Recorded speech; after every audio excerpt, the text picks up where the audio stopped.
the Oklahoma City Thunder have won the NBA Finals. And I already know what the discourse is about to be. I don't even want to speak on it. So we're going to shift the discourse from comparing this team and saying that KD's a failure, and we want to skip all that. Right now, I want to focus on one thing.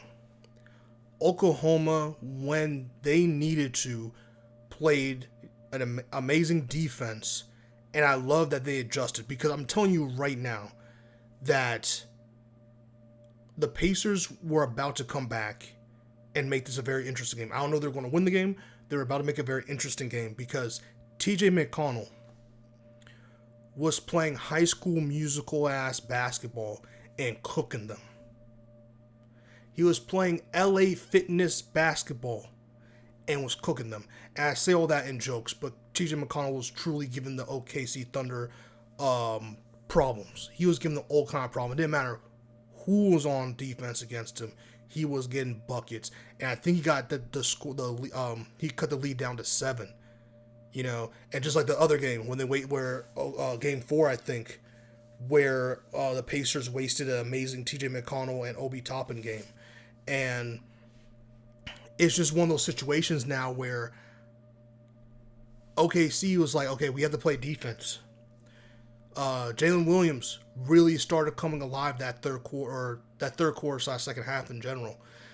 He started getting shots, especially early in the fourth. He started hitting the shots that they really needed. Because I'm telling you, it took a group defensive effort, and it took a couple of timely buckets, because they were up 22 points, and allowed the lead to get down to like 10 points at one point in the game in the fourth.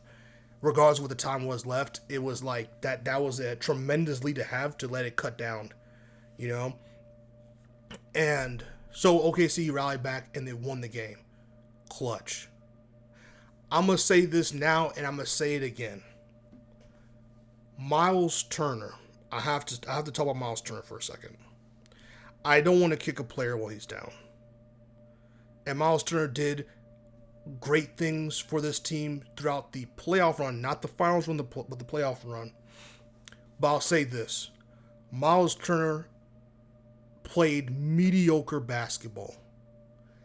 Mediocre basketball. This is the reason why Miles Turner has been in trade rumors for the past 6 years. And I mean this from the bottom of my heart. Mediocre basketball. Not basketball player. Mediocre basketball play throughout this finals, like these 7 games. He was so bad that they had to remove him from this game, despite letting Chet Holmgren have his way in the paint. It just was, he played horrendous. They couldn't keep him in the game because he couldn't defend, he couldn't rebound, he couldn't attack, he couldn't do anything. He was doing cardio. At one point, this man had like 2 points. I don't even know what he finished the game with.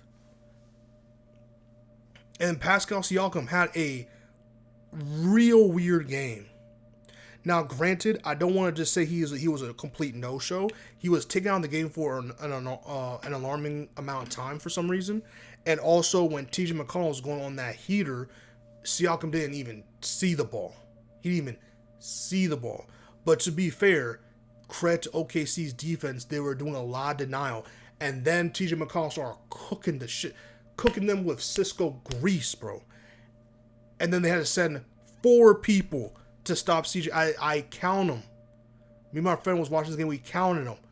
They had to send 4 defenders to stop TJ High School Musical McConnell from winning the NBA Finals and not even potentially, guaranteeing his Finals MVP. I'm so serious. They had to send 3 to 4 people to completely stop CJ. Then Chet was like, oh yeah, I'm 7 feet tall, and started smacking everything that was in the paint.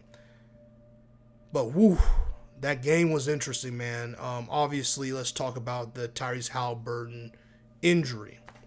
Tyrese goes down. He was playing with a strained calf. He played beyond expectation for someone with a strained calf of an injury that's supposed to sideline you for about a month's time. He played a tremendous Game 6, played out of his mind. It was then no surprise that in Game 7, something had to give, and unfortunately, it's his Achilles. Now, his dad did say it was an Achilles injury. I still don't see a concrete report saying it is an Achilles tear, so I don't want to say it's Achilles tear because I don't know if they said it now or what. We probably will get it by tomorrow Monday or tomorrow Tuesday. But Tyrese Haliburton, you've seen it with Katie, Dame, Jason Tatum. You've seen it, the injury. You see it on TV when you see the replay and get a clear view of that tear. Like you see the pull, you know what it is, and it's very unfortunate because Tyrese was cooking them. It was very reminiscent of what Steph did in Minnesota before his hamstring injury. So and those are the reasons why they didn't rush Steph Curry back. Because imagine if you a messed up hamstring, you force him to play, it comes back too early. These kind of injuries, these kind of more gruesome injuries can happen, and especially Tyrese Haliburton got injured in the very last game of the NBA season, the very last possible game of the NBA season. Game 7, which means he is not even close to coming back until sometime in 2027. Now he's very young, but still, that is a damn shame that we will not be. Tyrese will not get a chance to get his revenge until 2027, and this Pacers team, I would be shocked if he even made and I don't want to be this, but this is the analysis, right? This is what we have to talk about. I would not be surprised if the Pacers missed the playoffs next year. I just think, as bad as the East is, they have a chance, of course. But without Tyrese, I don't think it's going to matter. Because if you're going to depend on TJ McConnell to keep doing this, you know what I mean? So, I don't know. Pascal Siakam, like I said, there were stretches where I was like, there's no Siakam. Nembhard had to guard Shea, so he was just exhausted because some of the turnovers were just exhaustion turnovers. It was just, I'm gasping for oxygen. I'm just making plays, bro. Just get the ball out of my hands. Bennett Mathurin, man, he tried his best. He tried. He really left it out on the court. Pascal Siakam tried to affect the game defensively how he could. The Pacers had some really timely defensive stops down the stretch in the 5-minute mark left in the fourth, but unfortunately, they just couldn't hit a shot. They couldn't create a shot. They were turning the ball over. A lot of the effort they really needed in the second half of the third quarter, they didn't do it. And the fact that it was like 8 minutes and something seconds with TJ McConnell being the only Pacer to be able to score a bucket was insane. Now, I know a lot of people are going to say the refs were blind this game, and they were, but that's not the reason why the Pacers lost.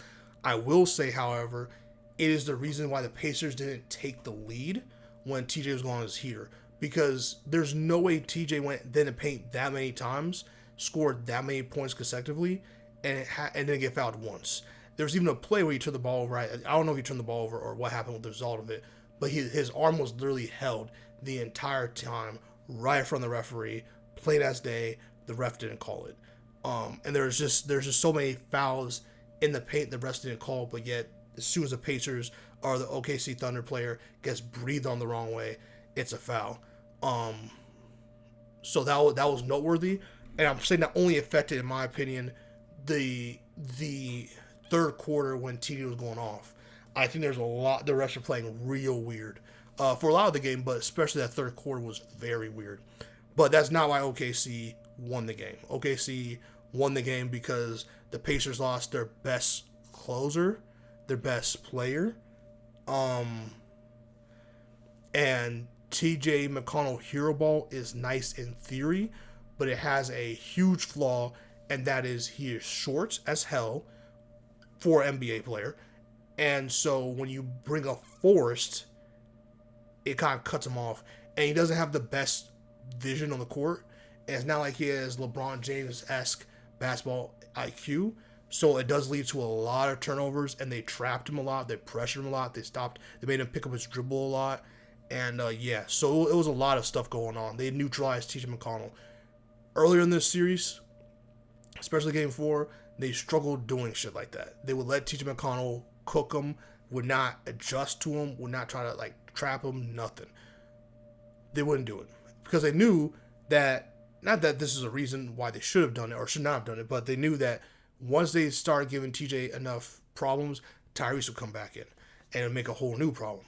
This time it was just TJ McConnell, because I'm not gonna lie to you, when anyone else tried to handle the ball, it led to turnovers more than TJ did, but TJ was obviously tired because he had to basically play the entire game without really resting much. And when he did rest for that huge stint, it didn't look good. And also, a lot of reboundings were going OKC's way because the Pacers' star center played like a bum. I'm not going to lie to you. Shout out to Miles Turner, but he did not play well. He really let his team down. And that sucks, because if he even gave a little bit more, gave you a little bit more, I think that it would have really helped the Pacers, if nothing else, when TJ was going off. It would have gave them an option to get more rebounds, to get more second chances. But pretty much, they played really small ball and was like, hey, if we don't make our buckets, we have to just, it was just too much for them. So shout out to OKC. Shout out to the Pacers. They gave us a great series. I actually really liked this series. I was actually very thoroughly entertained. Let me see who is the Finals MVP, because I kind of stopped watching before that. Shai Gilgeous-Alexander, Finals MVP and MVP of the NBA. Congrats to him. He's the first one to have both since Steph Curry in the same season. Steph Curry. So, 2016 Steph Curry, I think. So, like, comment, subscribe, and share. Let me know your thoughts on the finals, not just the game, but the entire series. Prayers and speedy recovery to Tyrese Haliburton. And I'm looking forward to the draft this Wednesday. We will be live streaming the draft, so we're gonna do that. So like, comment, subscribe, and share. See y'all in the next one. Peace.